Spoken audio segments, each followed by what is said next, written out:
Nah, coba lo sekarang, karena lo udah ketipu, lo telanjang bulat. Kan udah gua ajarin ilmu tobat.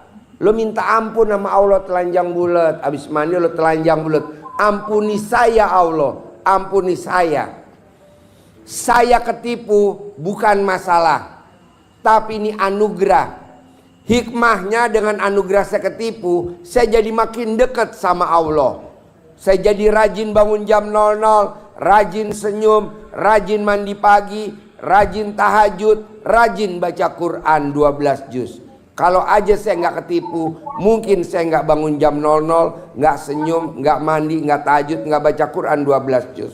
Terima kasih Allah. Begitu doanya, jangan salah saya apa Allah. Lo tuh ketipu tuh udah seizin Allah tahu. Jangan nyalain diri lo sendiri. Lo kan nyalain diri sendiri. Salah gua apa ya? Kok gue jadi begini? Lo tuh ketipu udah atas izin gua. Bersyukur. Kan nggak ada ayatnya. Siapa yang mengeluh akan aku tambahkan lagi nikmatnya. Ya lo jangan ngeluh.